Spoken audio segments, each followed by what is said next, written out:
Okay. All right. So first thing that we do when we're here at CNC, please remember to keep your microphones on mute. Thank you. Okay, I can see. Okay. We like to see you but not hear you right now. Okay, that's great.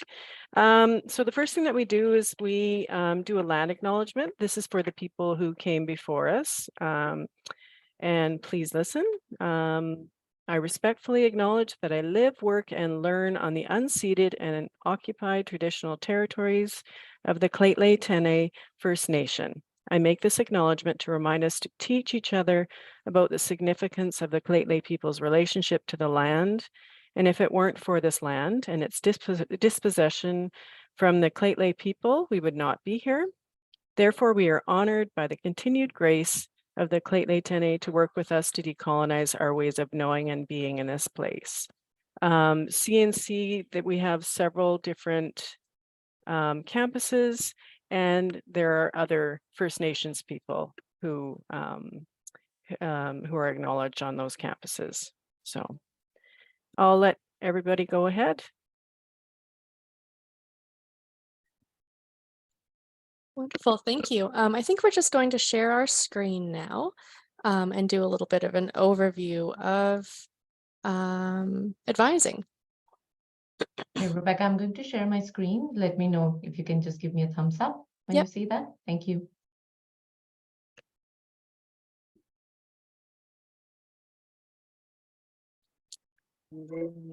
Perfect. Can everyone see this? Just thumbs up, thumbs down. I see one thumbs up, so I think. Perfect. That's all we need. So this is student planning or course planning, my goodness, and student success tips. And as said before, this is going to be presented by myself, Rebecca, and the team lead, Shruti Mankad.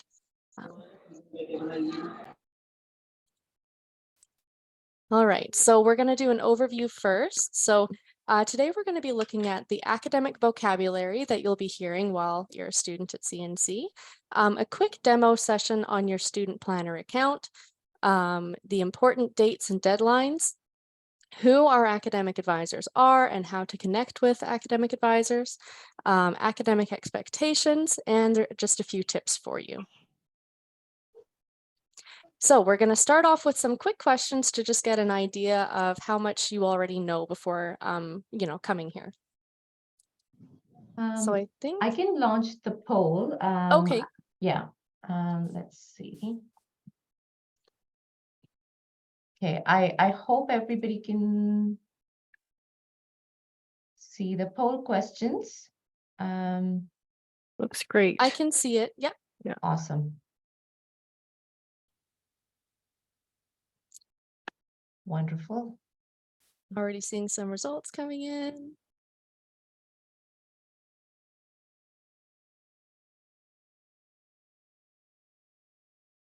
It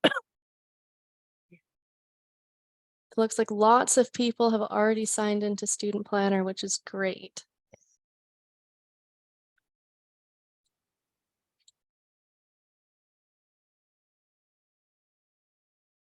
I see 59, 60 of them have answered. So we'll give them a minute or so, not a minute actually, but maybe 2 more seconds.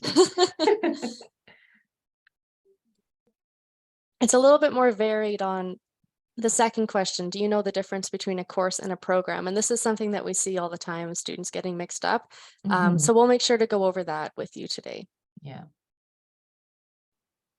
Awesome. Great. Thank you so much, everyone.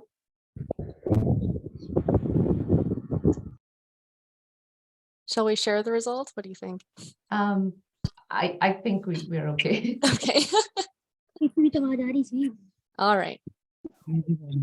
So first one, so this is the slide, academic vocabulary. So the first one we'll go over is the diploma versus the certificate. Simply put, the certificate is a 1-year program and a diploma is a 2-year program. I anticipate that most of you will be in diploma programs.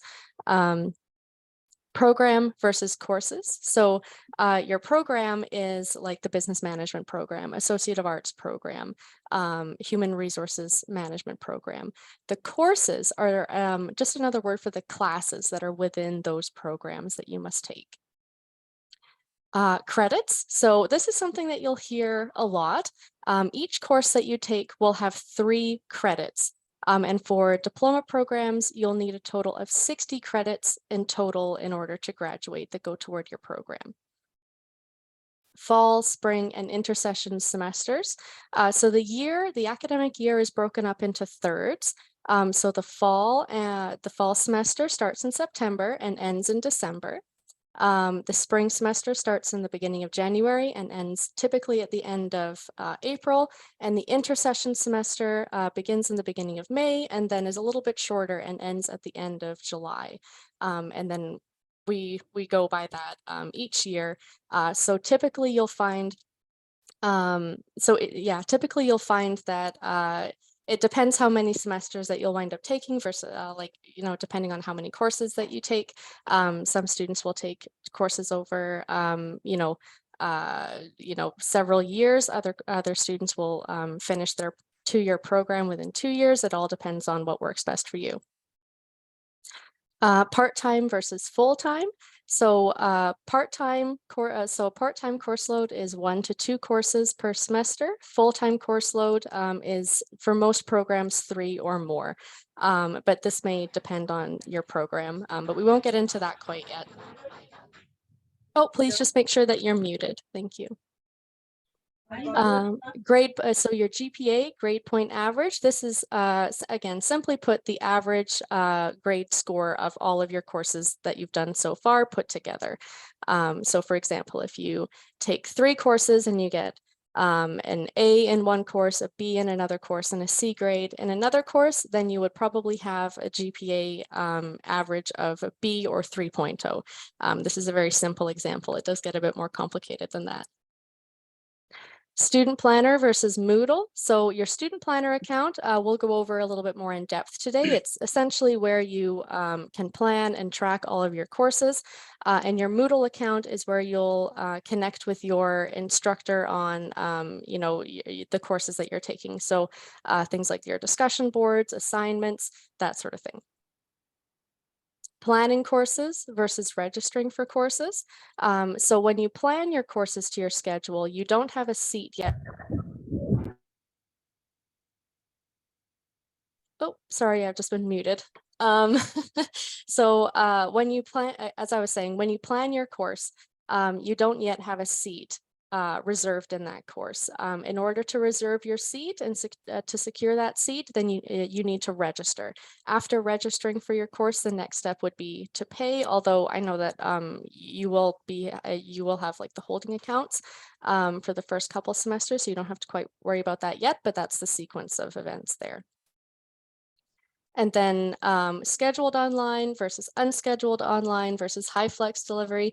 These are all variations of types of online courses. Scheduled online, you'll have regular class time. Unscheduled online, there's no regular class time. You just get all of your information through Moodle. And high flex course delivery is where you have a bit of a choice of attending class in person or online. We always recommend that students take in-person courses as much as possible. And I think that's about it. Shruti, is there anything that you wanted to add there? I think you've covered pretty much everything, Rebecca. I think there's 2 things that I want to add to this is about credit. So consider credits as like the points that you get after being successful in a course, right? So you may have seen, so first of all, you guys are probably pre-registered in 3 courses by the college. So if you are in a course like a biology course where there is a lab, at CNC, a lab and a course is 3 credits. We don't have a separate point or a credit for lab. It's a combined thing, and you get 3 credits there. And GPA, I know for me, when I moved to Canada, I didn't understand what GPA means or grade point average means. So for me, it's like average percentage that you get, right? So every semester, the college will calculate your grades and give you like an average percentage. There are different layers to it. We won't go there, but that's how you can remember what GPA is. Yeah, and that's pretty much it. Thanks, Rebecca. Awesome. Thank you, Shirley. Do you want to share your screen now? Just to Sure. maybe I can go to the next slide and then I'll stop sharing. Okay, Yeah. sounds good. So we're going to start the overview now of Student Planner. So what I'll do is I'll share my screen, and Sounds good. then we'll just kind of go from there. Okay, so this is your CNC Connect account. Quick show of hands again, how many people are already familiar with this? Just the little hands button. Awesome. Oh my goodness, I'm seeing so many. Okay, wonderful. So within this, there's a few things that I just wanted to point out, and it'll look different for me than it will for you. I have a bunch of extra tabs here, but a few important ones are your student finance account. This is where you can see how much money is owing, and if you've paid or not. You can also pay for your fees through this tab as well. And then the other one that I just wanted to show you is, of course, student planning. And this is how you're going to access to your student planner account, which I'll just show you now. So just for privacy reasons, I'm going to stop sharing quickly so that I can transition to where we need to be. And then I will show you just a quick example of student planner.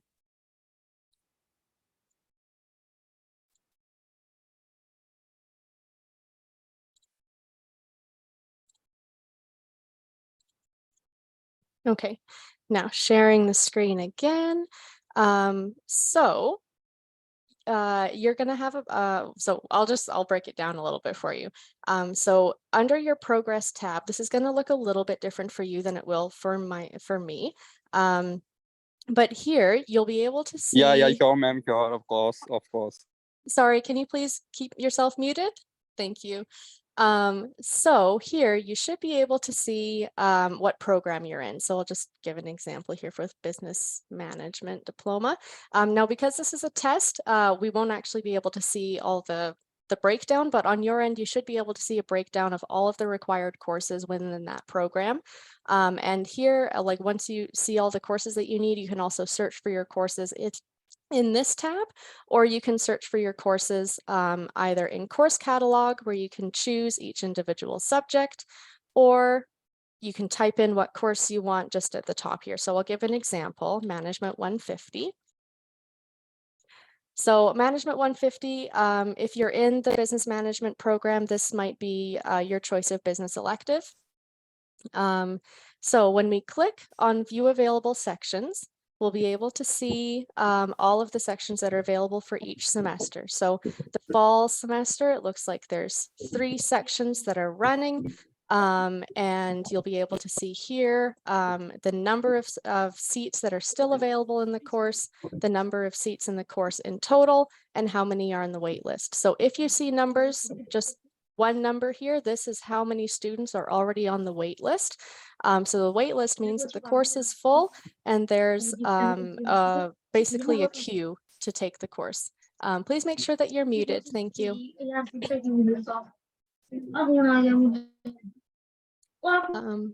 Anyway, so you can join the wait list if you like, or if there's still seats available, then you can just plan and register for that course. Let's just see here. So list, find courses, and you'll be able to also see the time of the course, the campus, if it's scheduled in person or online. So these are all in person. If it was online, it would tell you that it's online, and you can see the name of the instructor as well. You can find more information on the course too if you click Add Section to Schedule. You can see a breakdown of the course information, if there's seats available, and of course it'll let you know if there's a wait list or not. So I think I might just leave it there. I don't want to get too deep into Student Planner, but there is a Student Planner tutorial videos that you can access, and it'll get a little bit more in depth for you if you have any more questions about Student Planner. One more thing that I just wanted to show are the notes page. So here, I think on your end, it's called advising.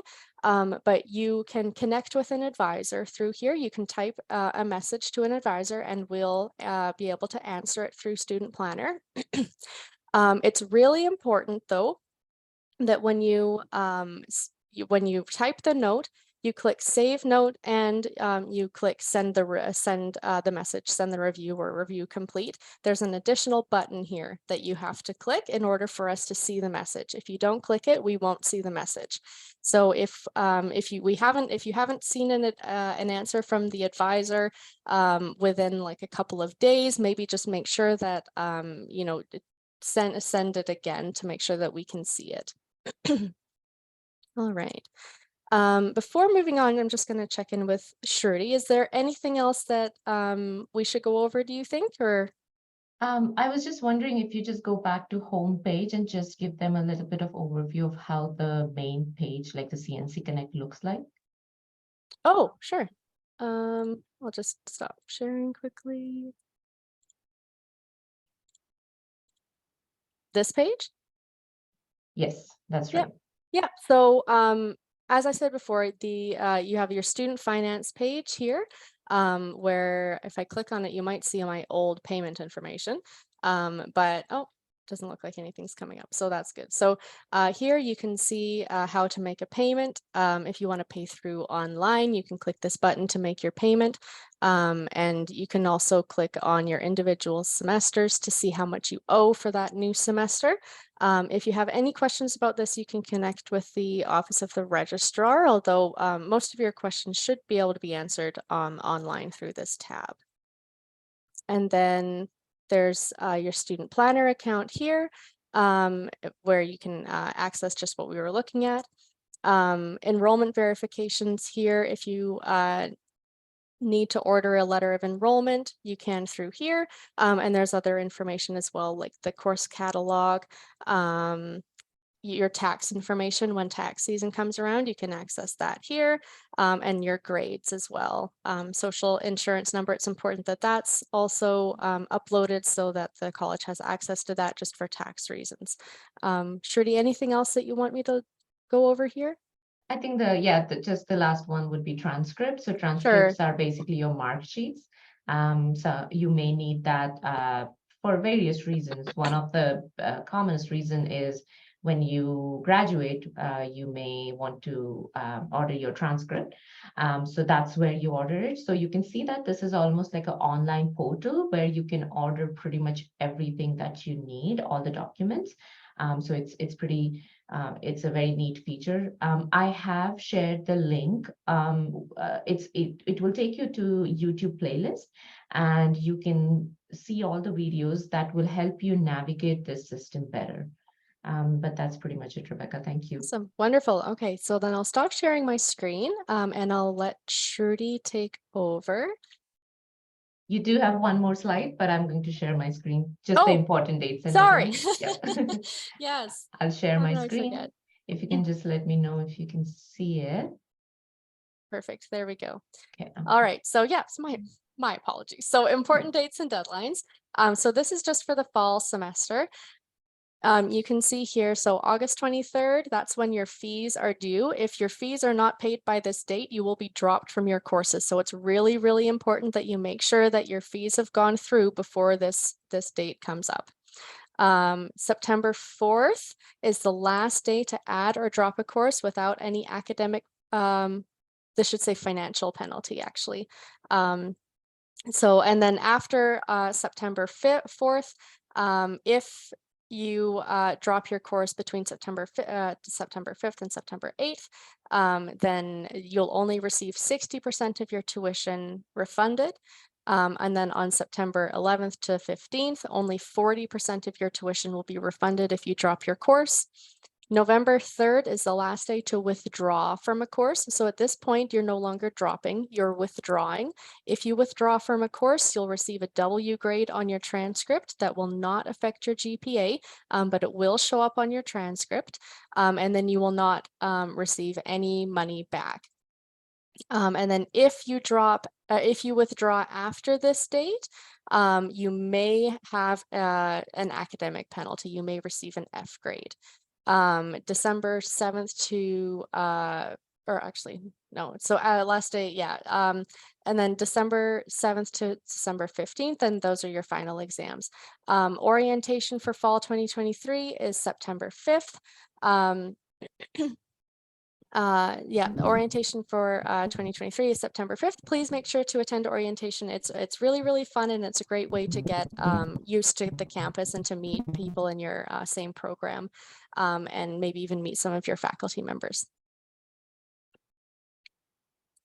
Rebecca, and you can meet us as well.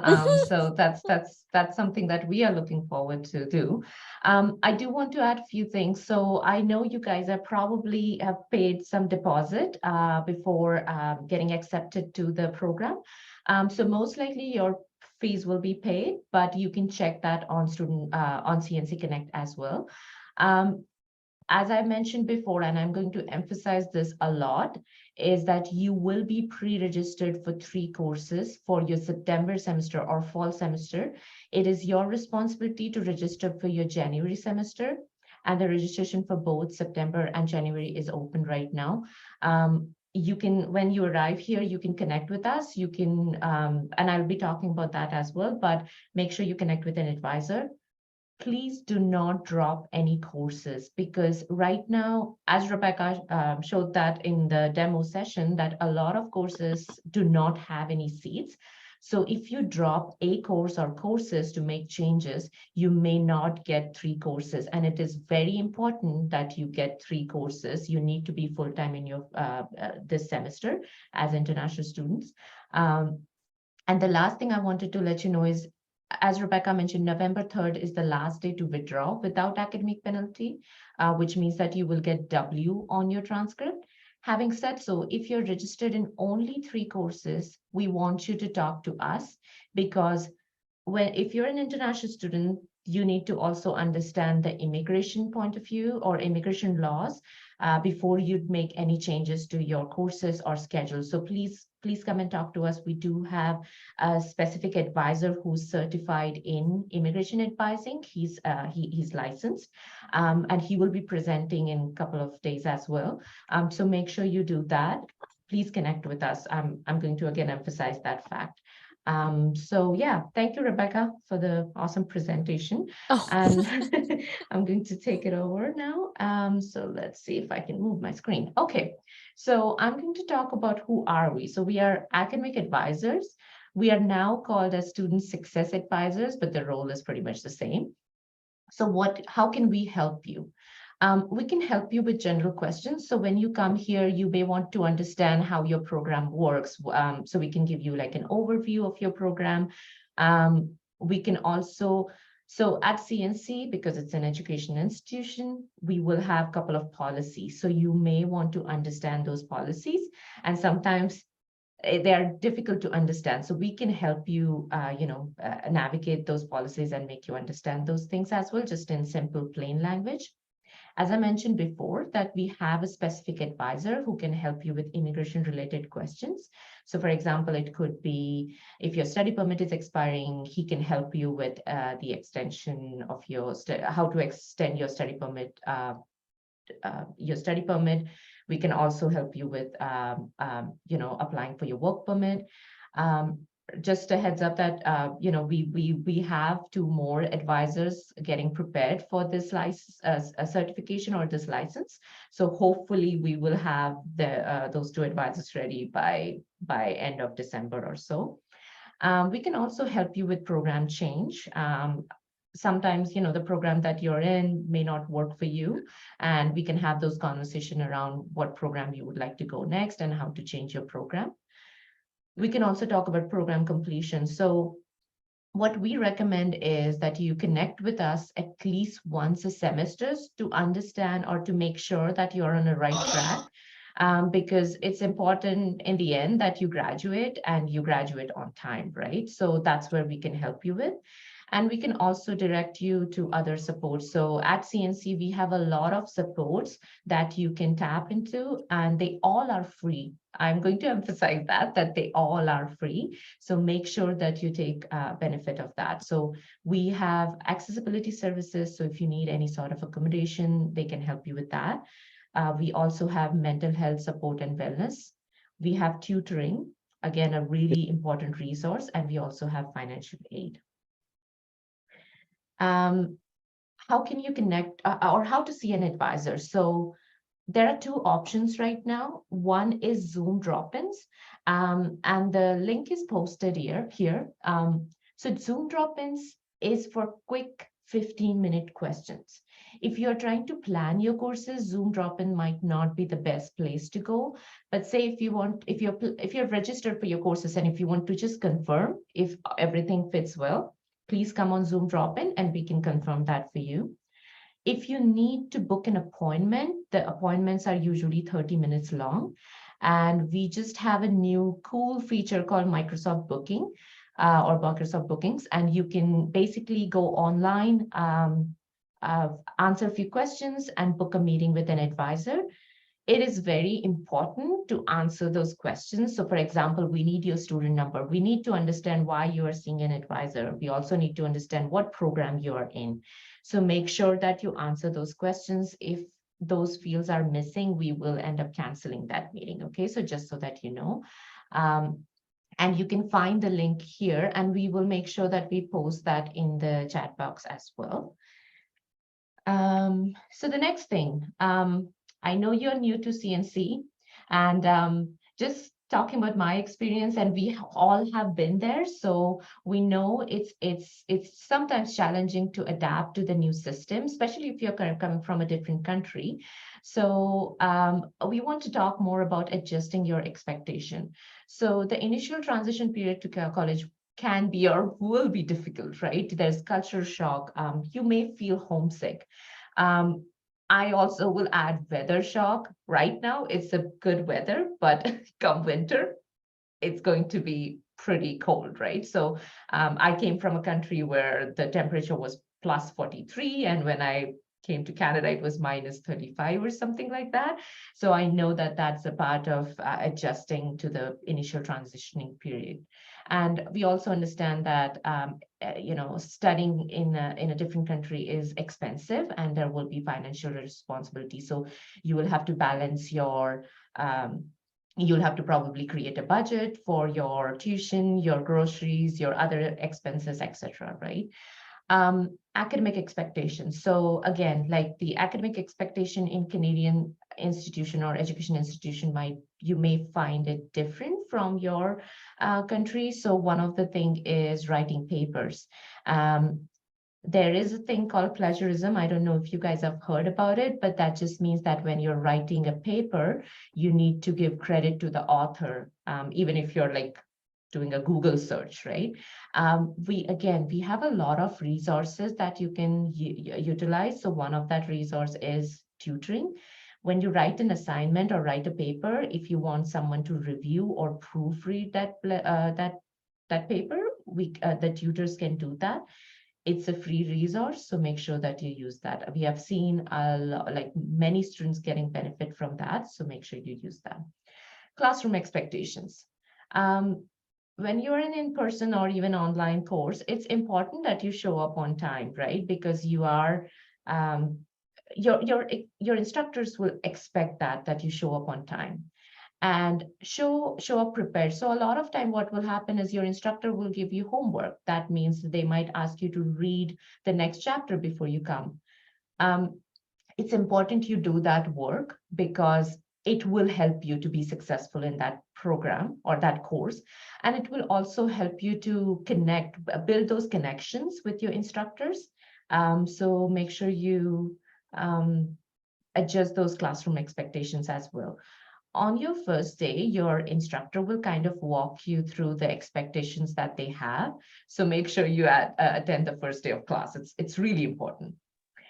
Give yourself some time to adjust your expectation, modify your schedule, manage your stress, so that you can be on the road of productive years in the college, right? So we know that as I mentioned before, that it's challenging to manage everything. So give yourself some time to adjust it. It will happen eventually, but you'll just need your own time to do that.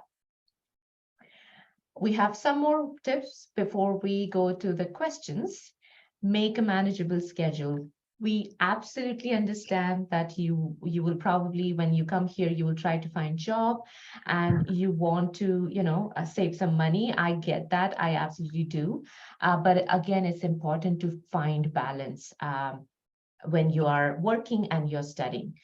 That's why some of you may have seen some emails from us recommending that you stay only in 3 courses, because if this is your first semester, it's better to start with 3 courses and see how it works for you. Once you become comfortable, you can increase the course load, because it's important that you find that work life and study balance, right? Know your resources. I've mentioned that before. It's totally normal to come across a few roadblocks in college. If you find yourself struggling in a class, it's best to ask for help right away, right? So it's better if you start seeking these resources right away from day one, because if you try to do that in your final semester, it might be too late, right? So, and I'm going to say this again, is all these resources are free. Enjoy the college experience. We know that you're here to study, but there will be events in the college, right? So where you can build friendship, you can connect with us, you can build those connections that will help you maybe find a job or go to a different, I don't know, like transition to like a different university. So make sure you build connections and enjoy your college experience. And last but not the least, this is a very important point, is take me time often. As I said, you might find it challenging to balance your schedule. So take me time, do self-care, whatever that means for you. So make sure that you take me time. And yeah, that's pretty much it from my end. So I'm going to stop sharing the screen and we can welcome any questions that you guys have. And I see that there's a lot of comments in the chat. And thank you, Sarah, for answering some questions. Sarah, I don't know, is there anything that we missed answering? And so probably we can also stop recording so that students can ask questions.